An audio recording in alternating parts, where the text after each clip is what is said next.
So welcome, Shannon Walbran. I'm really looking forward to talking with you more.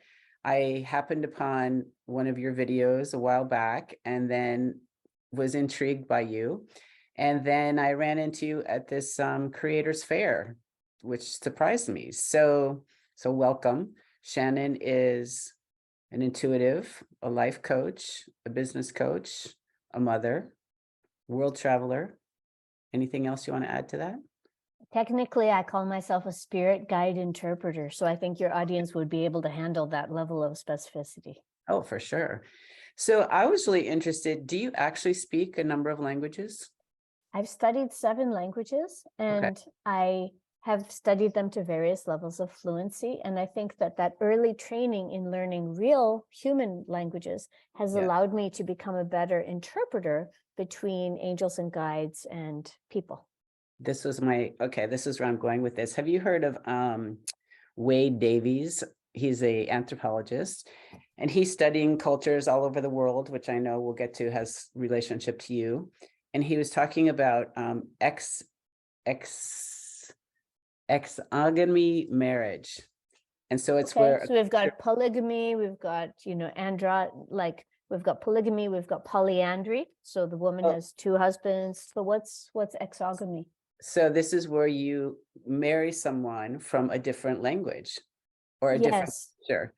And I was thinking that's something that we may have in common. The son of my father is French. Is your son's father a different language or? From South Africa, and he grew up speaking Afrikaans as his first language, which is a kind of a variant of Dutch, and Yeah, also German as a first language, Afrikaans as a second language, English is the third language, and yeah. he's fluent in English. So it wasn't a big difference between us because we met and learned how to speak in English together.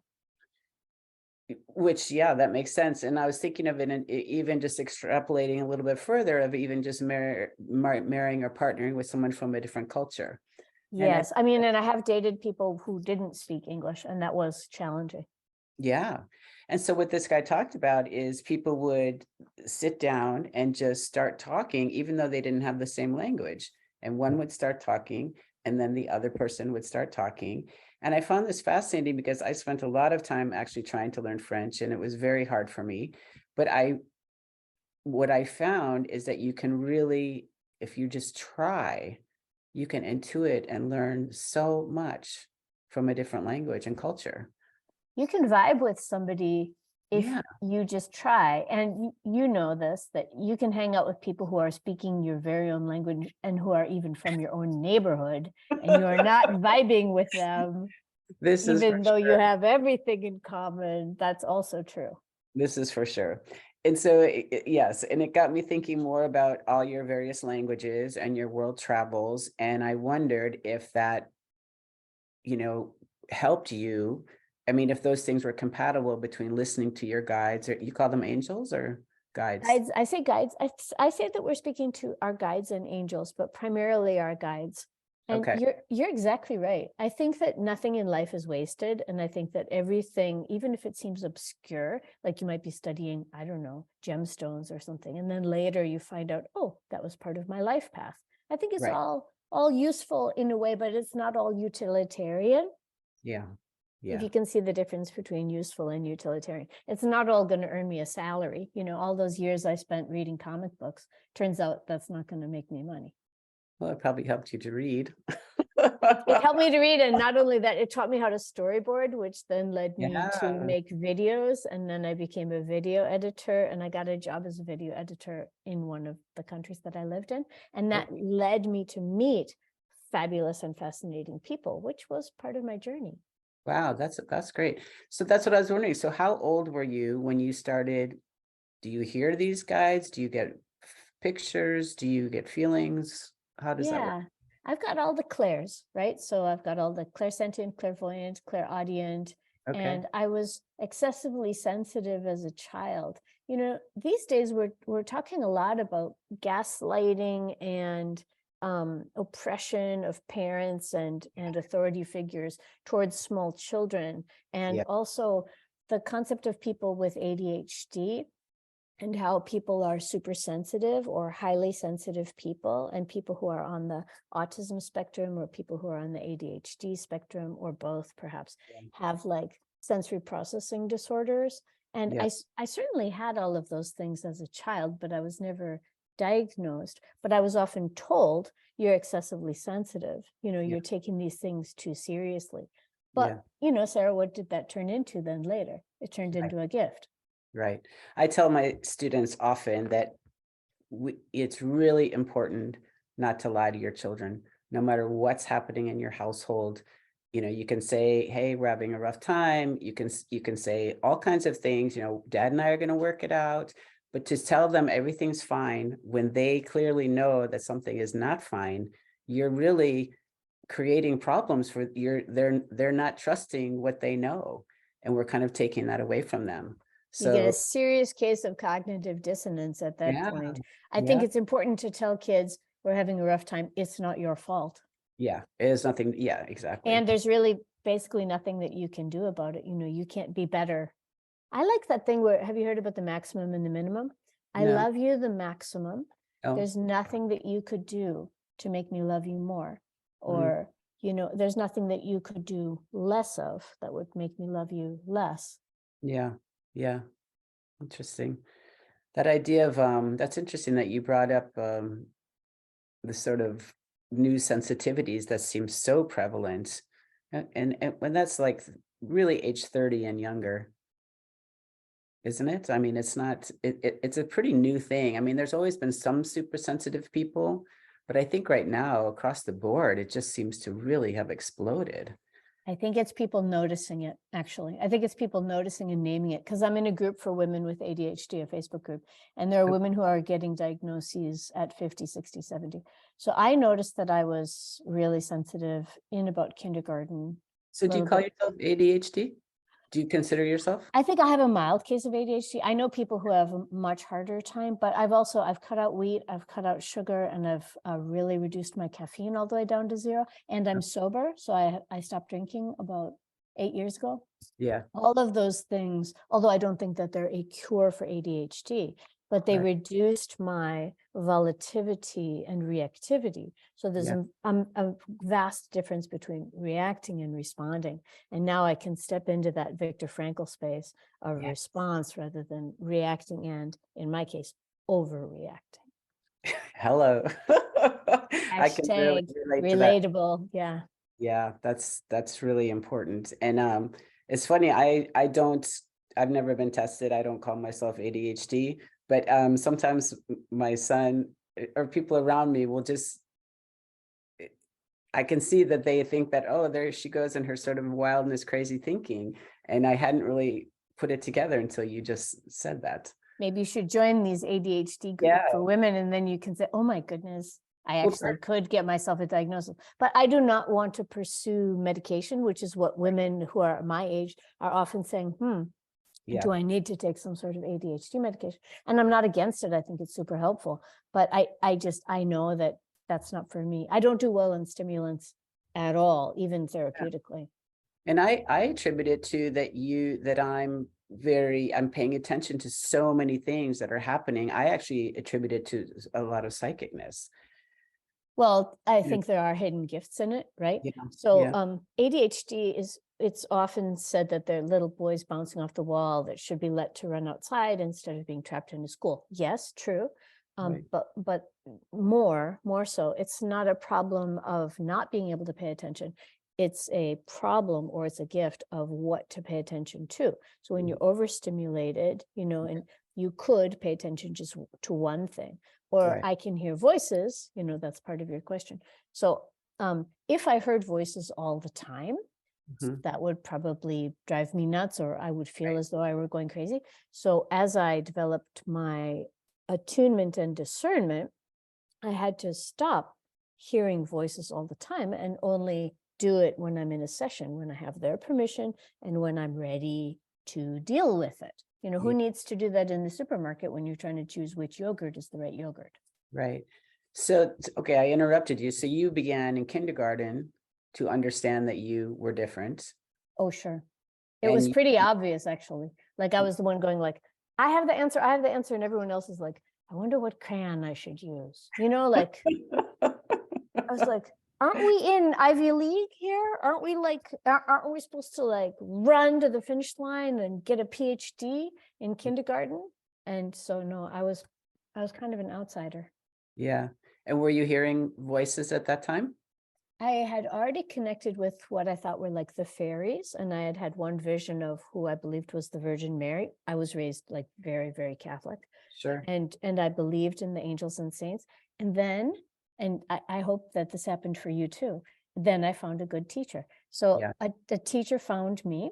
I had a beautiful kindergarten teacher. I had a wonderful first grade teacher, and I had an absolutely fabulous librarian. And the librarian, who was a nun, kind of adopted me and started giving me books about women heroes. So we Nice. had Joan of Arc, we had Sacagawea, we had, you know, like women who were victorious in their settings. It was amazing. Sister Mary Loretto, who is now passed, Yeah. terrific stuff. Wow. You're lucky. That is really nice. Yes, there were times that I was not so lucky, but I can say that these three women really started me off at 5 and 6 years old, like boom, on the right path. Yeah. Because I wonder to, sometimes I think about people who are considered, schizophrenic or hearing voices. And of course there's like a fine line, right? Because some people really are not able to integrate it into their life like you have. I don't think it's such a fine line. I think it's a pretty thick line. Yeah, So is it? yeah, it is really different. Okay, So schizophrenia is when you hear a lot of negative voices sure. that say things like, you're so fat, you're so ugly, and you should go, pound on your neighbor's door at 3 a.m. So I never got any of that Got it. kind of negative voice or telling me to do things that would be harmful to other people. That's really Thank beautiful. God. Yeah. Yeah, no, that's great that you illuminated that in that direction. Yeah, I It's a hadn't thought of different thing. it So that way. hearing voices is the larger umbrella, right? Like I hear voices. Yeah, Yeah, yes, but I do it on purpose. yeah, And I know who I'm talking to, whereas most schizophrenics, like even the person in the movie A Beautiful Mind, yeah, didn't really know who he was talking to, and he felt then controlled by those voices. sure. So, and you just know who you're talking to because you grew up getting to know them. So I mean, no, yes and no. I only figured out who I was talking to when I was 33. So it Oh, really did, there was quite a time gap there. I just knew generally good. yeah. So is that when is that when your work took a different direction and you went off in this way? Okay, so before that, you're video editing. Yeah, I was an English teacher. So Okay, I had a couple of things called external locutions. Do you know about that? So no, when you hear an actual voice that sounds like it's a loud voice, yeah, rather than, everybody has the internal voice, like, do I have my keys? I have to remember my phone. That's the internal voice. yeah, Then there are internal locutions, which are internal messages like, it's going to be fine. But it's usually just a very brief, okay, heart message, or yeah, don't date that person, or that's the house for you. It's like, it's just a very brief message. And then okay, an external locution is when you actually think that there's like a broadcast happening. So that's only happened 2 or 3 times in my life. But the first one was in college, and it was, they're usually just one word or a phrase. yeah, And this was teach. And so I was wow. like, whoa. And then I was like, how about this boyfriend? Like, do you think it's gonna, nothing, I got nothing. Right, Into radio silence. And so I changed my major, and I started taking education courses, which I wouldn't have. oh, And then I interesting. became, yeah, I wouldn't have done it. I thought it was kind of lame. So then Yeah, I took English classes and then started taking education classes, and then got an English as a second language degree. right, nice. That's Yeah. interesting. I've actually had some of those external locutions. I've never heard that term before. Isn't it nice to learn a name for something? Somebody just Yeah, gave me, I've been interviewing practitioners from around the world recently, and yeah, they just keep saying names for things. And I'm like, oh, thank you for identifying that. So yeah, that's have you had cool. a couple of external locutions? I think for me, they typically have happened in my sleep. Would I hear like a Sarah, or, like a really loud calling to me, that it wasn't in the voice I just used because it was something that told me like, pay attention, listen to this. Yeah. Okay. So did they continue, or did they just say your name? Well, I think of one where I told my name. There was another one where it was remember who you are. See, a nice brief, Yeah. it's almost like a fortune cookie, but it's not superficial at all. Like, it's a big deal. Oh, it like pierced. Remember who you are. It sounds like, okay, yeah, I could read that in my horoscope, but it meant a lot to you, didn't it? Oh yeah, no, it pierced through everything and just was really to my core, I would say. You know the difference when that happens. You get Yeah. goosebumps as a physical reaction. Yeah, my other big one, which happened when I was 33, was, so the one happened in college. I was probably 18, 19, and then the one happened at 33, which was, now it's time for you to help other people. Oh wow. And I mean that it doesn't sound like a big deal either. Remember who you are. Now it's time for you to help other people. You're like, yeah, okay. No, it was like totally life-changing. Okay. And then did you know right away how to help other people? I had been studying kinesiology for myself, and I had been Okay. learning how to do muscle testing for myself to get yes, no answers. Yes, no, yes, no. So I was asking things like, can I have another cup of coffee? No. And then I would have the cup of coffee, and then I would feel terrible. So yes, no, yes, no. It doesn't mean that I was completely obedient. Right. And so I was on a retreat with about 35 people who were my age, in their 20s and 30s, who were working for nonprofit organizations around the world. So it was a super diverse group, people from Mexico. We were in Egypt on this retreat. We were in the Sinai Desert, so significant, right? Wow. So there were people from Germany, there were people from South Africa, there were people from America, there were people from all over. And I got this message, now it's time for you to help other people. Yeah. And I was like, whew, okay. So I turned to the people around me over the next couple of days, and I said, I've got this tool. I've got this yes, no tool. Do you want to test it with me? I can't guarantee that it would work. Yeah. So some guy asked about like a paternity case, and another person asked about their next country that they were going to live in. So I would give a yes and a no, a yes and a no, and I would give them the answer. But then they would say, why? And I would go, oh yeah, now it's getting tricky. So I started to make lists in my mind, because the kinesiologist does this, right? She'll say like, so is Sara allergic to milk? Is she allergic to soy? Is she allergic to, so she has lists that she works through. Okay. So I would say, okay, just a second. Is it Spain? Okay. Is it in Europe? So, categories, like playing 20 questions. Right, right. And that's how you developed your system of questions and cards. Okay, so that's been true. Yeah. Yeah. So then I got really fast at it. So then I didn't have to do muscle testing anymore, and I didn't have to go, is it in Europe? Is it in Africa? I would just go, is it in Europe? Is it in Africa? And then it went to, it's in Africa. It just like skipped ahead. Yeah. Then I became a much better channel. Right. Fascinating. Well, I did watch one video of you, and what I really appreciated was you said as you've gotten older, you've got more patience with people who don't necessarily run out and do what you tell them to do. Oh, I don't know. I'm still kind of like, it's great advice. Why aren't you taking this? Yeah, but it's the same way what you just described with yourself, those changes take time. And even though we maybe know it's not great for us to drink coffee or to drink wine, those changes are subtle and they take time. And it's really important to allow people's free choice and all that. True. It is very important to allow people to have free choice, and also for them and for us to build up a body of evidence that our guidance is really helping us. So when people first get guidance, whether it's from themselves and using their own tools, or whether it's from a psychic or another healer, they could say, yeah, nice, or kind of, but I'm not really sure. And then as they accumulate more evidence around it. Yes. Can I tell you a story about that just Please happened? do. Yeah. Okay. So I had been counseling this woman for a number of years, and she had been making vast changes in her life that had gone very, very well. So completely anonymously, I won't say what it was, but big changes that went great, in all areas of her life, like that relationship, that moving, that job, that everything was like boom, boom, boom, boom, boom, up leveling. I was thrilled. Yeah. Okay. So then my guide said, it's time to stop working with her so that she can become independent. And I was like, oh, sad. So I told her, and then I had to break up with her as a client, and she was very sad about it. And she said, no, I want to keep seeing you. And I said, I can't, like, it won't even work. If you try, I'll just get blank screen. It's not going to work. You need to jump, fly out of the nest yourself. So she contacted me a long time after that and said, I went to see another psychic. I thought maybe she would be like you. And she, the other psychic, told me that my guides are all a big farce, that they are hurting me, and that I shouldn't talk to them anymore, and that they've been a bad influence on my life.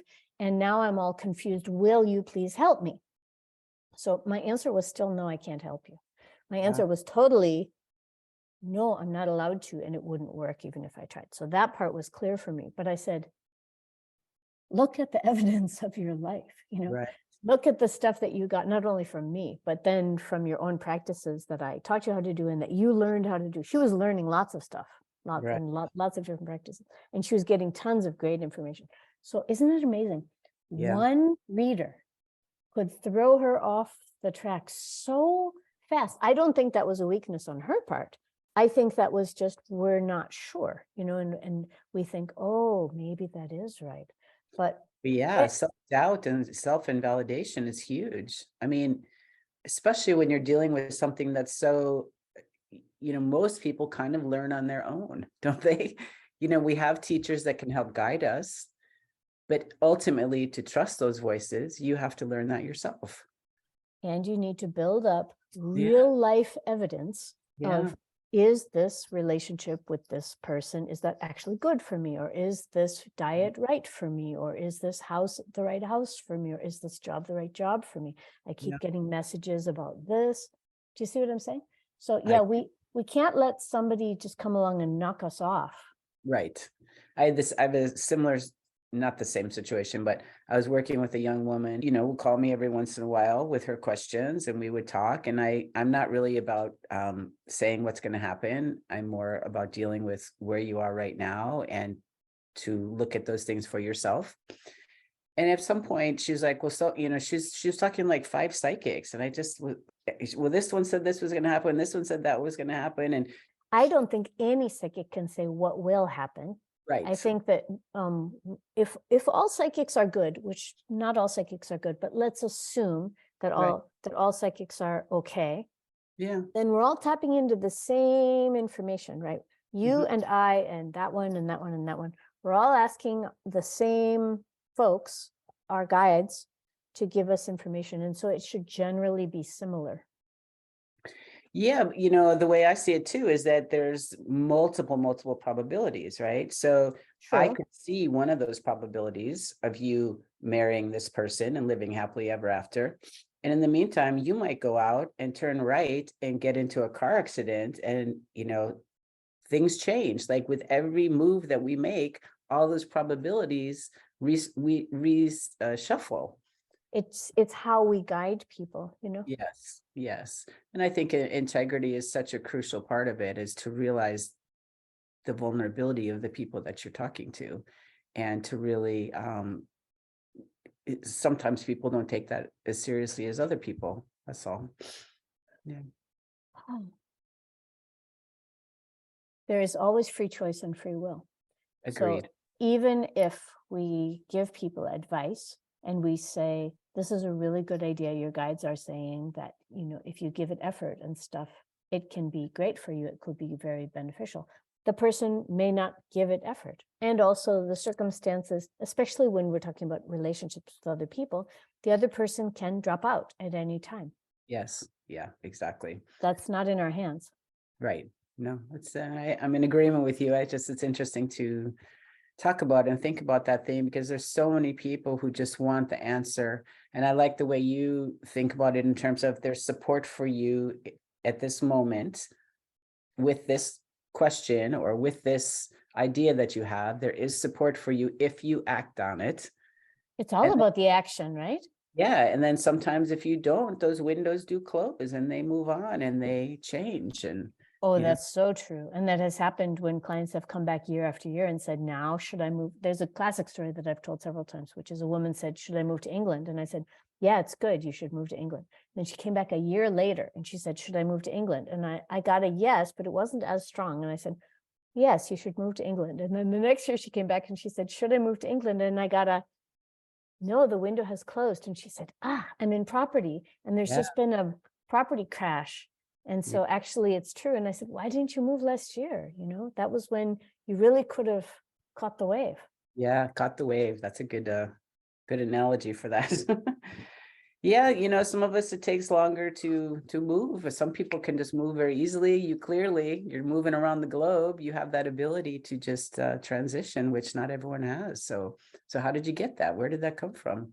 Traveling light. Yeah, we just went on a holiday and we flew a budget airlines and we had to carry just a carry-on, and Right. it was easy. You know, it's actually easier. It's easier Yeah. to live for me, to live in a tiny house with several changes of clothes. Like, Yeah. it's so much less to take care of. Yeah. I'm really a minimalist. Like, Yeah. I don't even want to accumulate things, because if whatever I own owns me. Yeah. Yeah, I don't want to buy anything anymore. It's interesting. And then when I first started to go to Europe, I was taking like 3 suitcases, and by the end, you know, you just get back to having everything, like you say, in a little bag, and you just learn those things as you go. And traveling light is important. It's Yeah. a bit of a trust issue, I think, in a good way. Like, I trust, but I also know they have toothpaste there. They sell toothpaste. So like, Well, some of that's your experience too, right? You've been around and you know where people where things are and what you have. And yeah. I also trust that everything is figure outable. Mm-hmm. Mm-hmm. That's a lot of the adventure too, isn't it? Right? I mean, when you end up in a place and there are no towels, and you're in a bathhouse, and you know, they're burning wood to heat your water, and it's just like, you know, some experiences are a lot of people in the US have never had. And it's Has pretty, this happened to you? Is that a real yeah, life that situation? was in Morocco, and it was just, you know, surreal. Or I went to the bathroom in the middle of the night, you know, you have to squat there's a little hole. And I go in the morning and there's my passport sitting there, and I'm like, oh my God, you know, that could have just like gone down that hole. That would have been trouble. That would have been trouble. But anyway, I mean, that's the exciting adventure of traveling too, is you see how other people live, and there's so many different ways that people are living in this world right now. It's just incredible. And it brings out the best of me. So it brings out every different place brings out another element of myself, like polishing the diamond. And yeah, I think travel is, I mean, I'm privileged to have been able to travel. I've traveled really low, like $2 a night, staying in a place with, it was just black plastic, like garbage bags as the ceiling. And there were rats running across the garbage bags. And I'm like, please don't let there be a hole in the garbage bag. God, Please, right? please don't let there be I didn't want the rat to like fall and land on me. Oh my God. That Where was was rough. that? That was in Mexico. Oh yeah. Wow. Yeah. But you know, you learn that you can live with that. And the thing is that there are people living with that every day. And it's important for us, I think, it's important for us to understand that. Hugely, yeah, because as a white, educated American, living in a country that has caused a lot of the damage and problems that are happening in other countries, right? Not recognizing who I am and where I come from until I went to another place was such a shock and an eye-opener. Like, oh, I am part of the problem, you know? So then perhaps I can also be part of the solution. I really, what experience? I don't know. Was it life-changing? I was on a reservation in South Dakota, Greengrass, South Dakota, and it was freezing cold winter, and the toilet was outside, you know. So I was just shocked that this poverty existed in the US. I didn't know that at the time. This was along 30 years ago. I go out into the toilet and I take the magazine, which is the toilet paper. The address on it was from my hometown in Chicago. Like it was like a donated magazine. And there was something like so surreal about that moment thinking that, oh, these are like people who gave these magazines to the church or whatever, and then they ended up on this reservation as toilet paper. I think that's really funny. Yeah. It was incredible. I mean, it really just showed, there's just like multiple worlds at one time in this universe. And some of us are lucky, like you say, are privileged to experience many of them. And some people experience one their entire life. Yeah. And And I think it would be bad to be trapped in one that would be at the poorest end of the scale, and it would be bad to be trapped in one that would be at the richest end of the scale too. of course, yeah, I think it is a great gift and a privilege for us to be able to travel back and forth and to experience all of these things. And I live in comfort, like right. in South Africa, where I've lived for the past 18 years. Right now, there are daily blackouts. So there's electricity outages across the nation almost every day. And it can be from 2 hours to 6 hours to 8 hours a day. And Wow. no matter what neighborhood you live in. And because the water pumps run on electricity, sometimes when there's an electrical outage, there's also a water outage. So then I'm like, and then there was no Wi-Fi either. So I'm like, oh, wow, I might as well be living on the moon. Yeah. That was the interesting thing about Morocco, is that even the wealthy people suffered the smells and the blackouts. And, there were some things that you could not get away from, even with your wealth. Yeah, you can't buy your way out of everything, right? Yeah. So how does this help us as psychic teachers, and how can we be better healers, and how can we help people cope with all different kinds of challenges, which are logistical challenges, governmental challenges, employment challenges, emotional challenges? Well, one of the ways is by experiencing those, if temporarily. So do you consider yourself an empath? Yes. And how does that affect you? Well, in the past, it's been really, really hard. I think the past 10 years, I've worked a lot to create better boundaries. And it used to be that, I think this is part of that ADD idea, is that I had no boundaries. And so I was just, anything that sort of flashed in front of me, I would follow.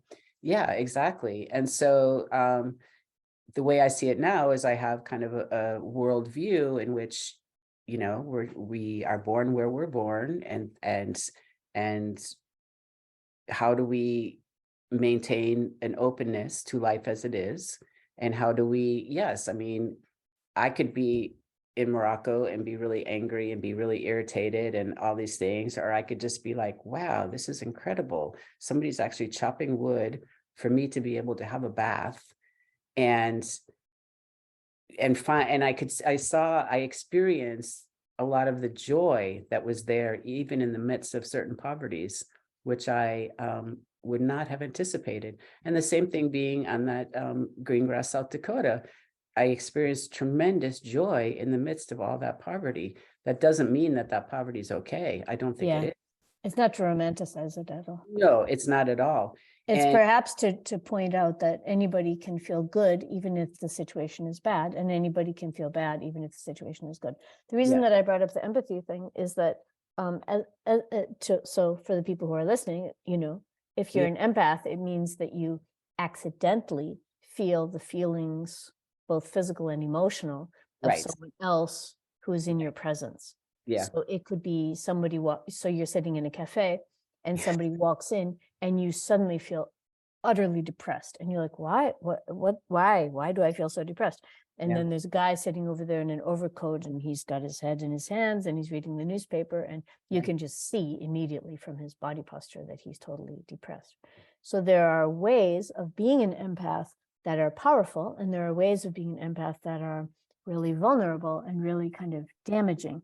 But the gift is that we can experience it temporarily in order to understand what it would be like to be that depressed, and then to know those aren't my feelings. So that's his reality. That is not my actual reality. Right. That's I really appreciate that you brought this up. The way I work with that is that usually that happens because our second chakra is just wide open.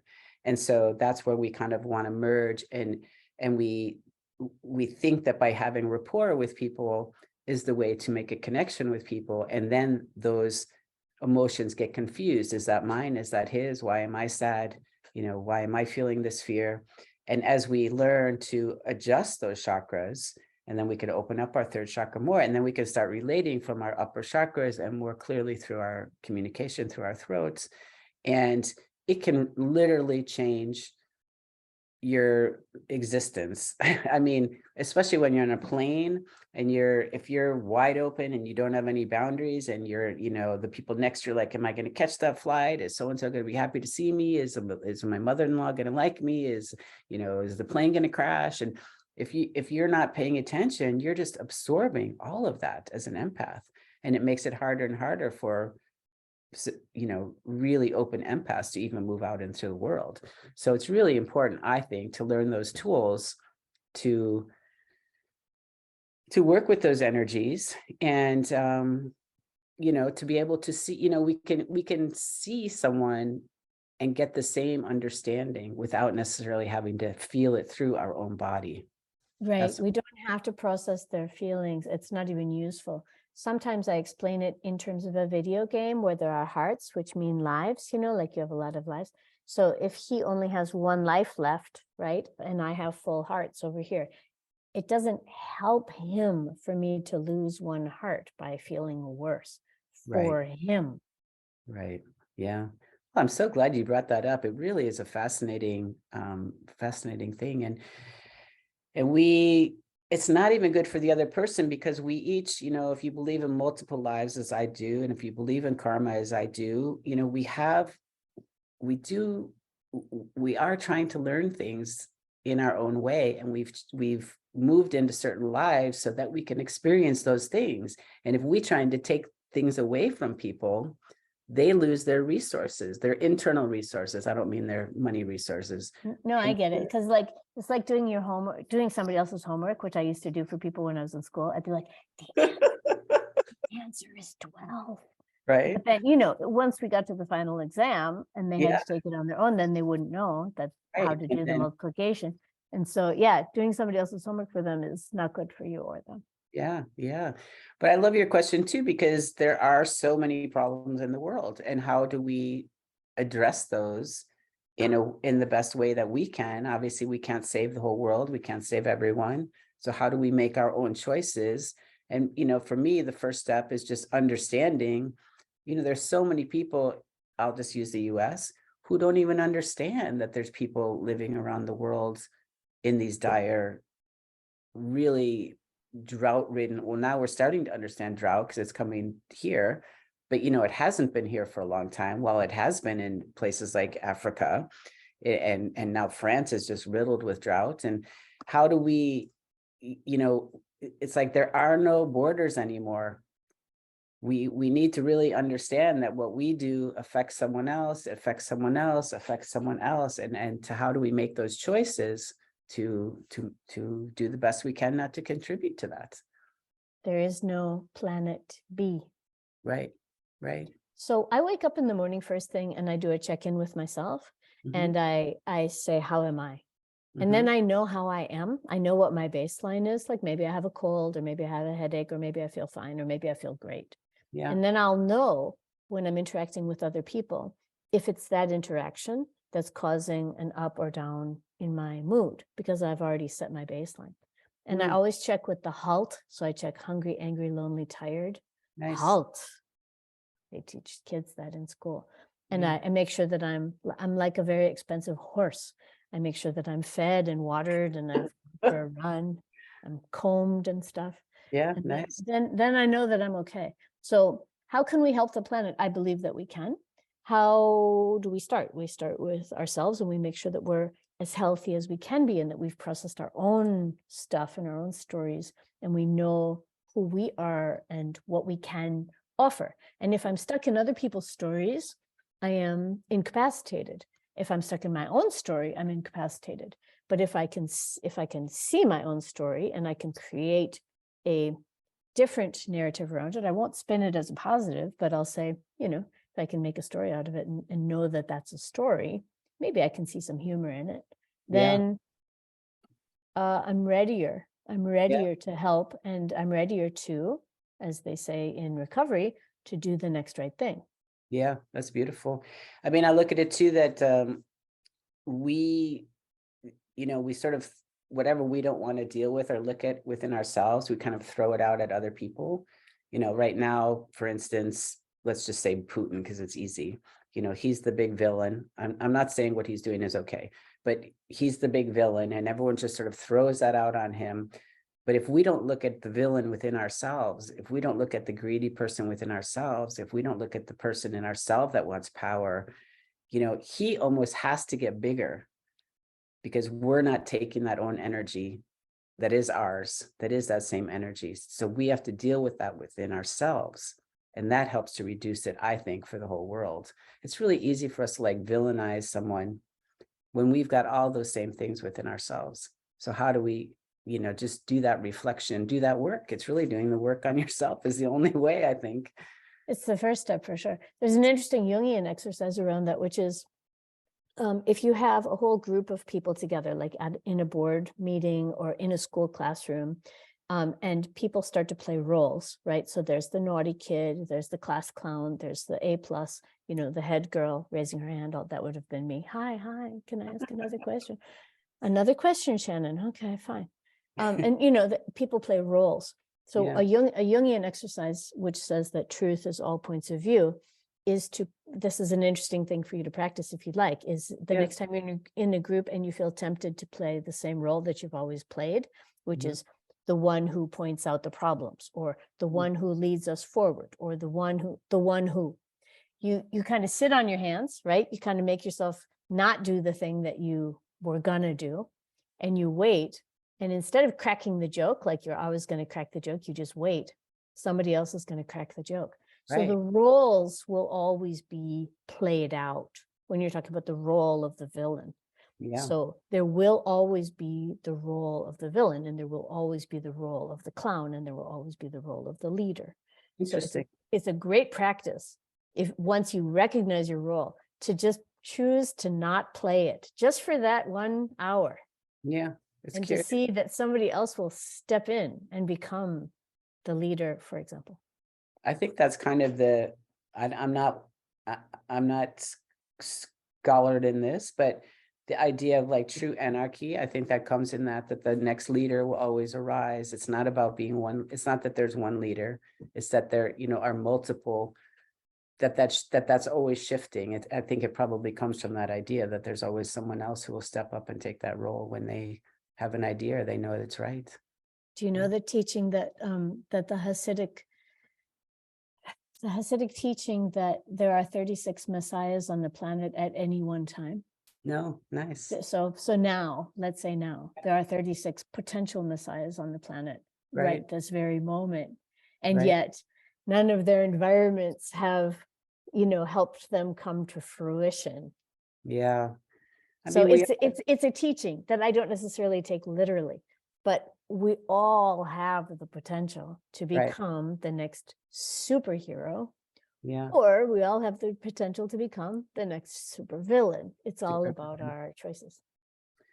It is. And I mean, we are in such a unusual time. I mean, the globe is just so close right now. It's not like it takes a week to get across the country. It takes, 7 hours or across the globe. It's really, and everybody can see on their phone, or, that was the thing that was, when you're in the third world and everybody's got not everybody, there's just tons of satellite dishes. And so how surreal is that? You're in a little village and the only bar and the only TV, and you're seeing this other world that's like existing and living right now. It's almost hard to fathom. In a way, it's like a dream come true, because when I was a child, we had to wait for the National Geographic to arrive in the mail for us to see images of faraway places. And now you can look on your cell phone. The mobile phone possession in South Africa is like more than 75%. Yeah. So, it's like, it's across the board. Yeah. What more, what more do you need to know? What more can I help you with today that would take you further in what your understanding is for this series of interviews that you're doing? What else do you really want to know? Well, it's a great question. Well, I always end my interviews with what's next for Shannon. Global domination. Global domination. No, it's more like global learning. So I've been exploring and reaching out to healers and teachers like yourself all over and asking questions that I really actually care about, not just, hi, what's your name? What do you do? So I do cover that, but it's been great. And I want to keep on doing it because I love meeting people who are colleagues and,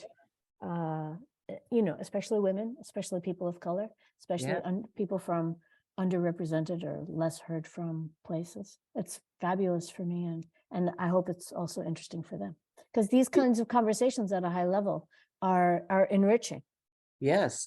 And I have to say, one thing I really noticed and appreciated about you was that there were so many people of color that you were talking to.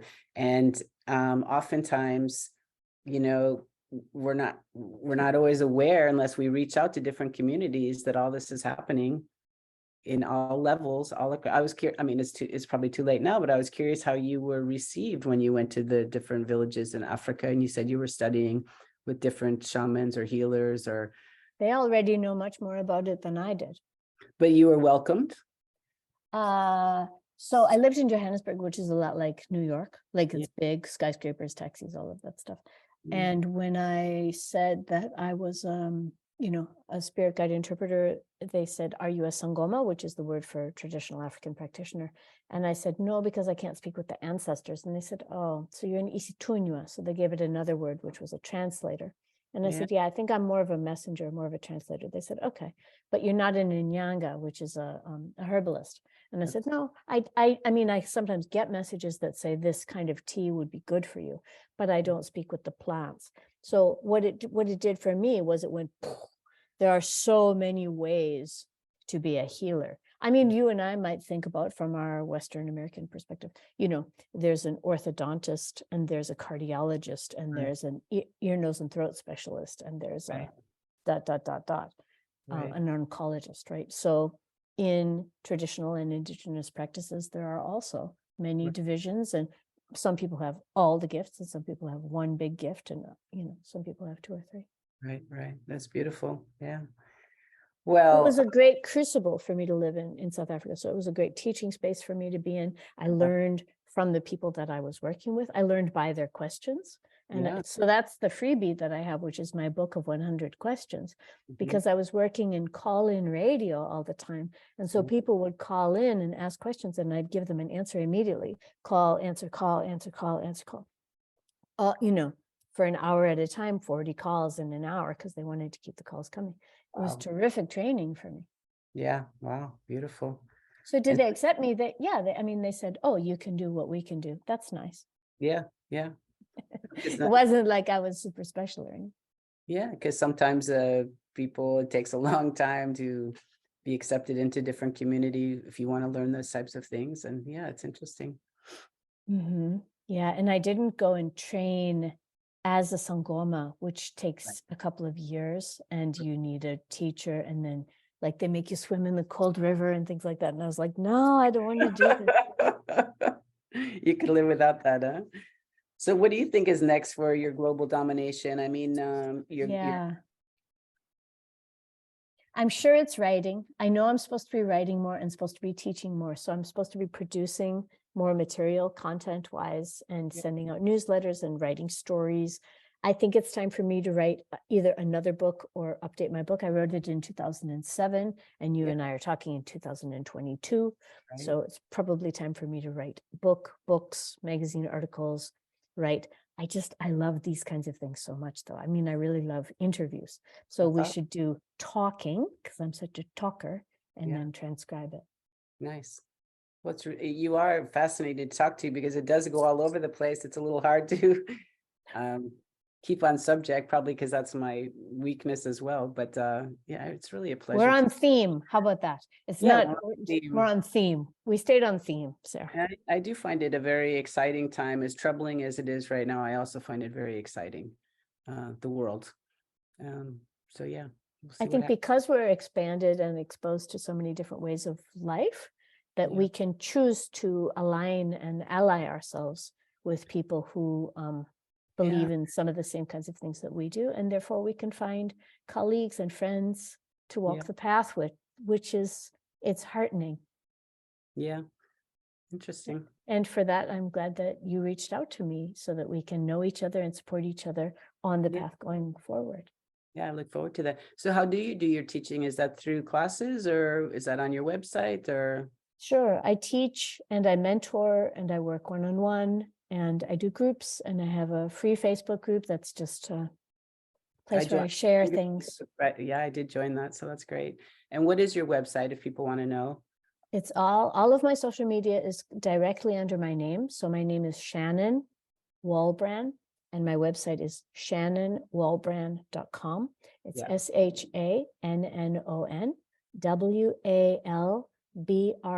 ShannonWalbran.com.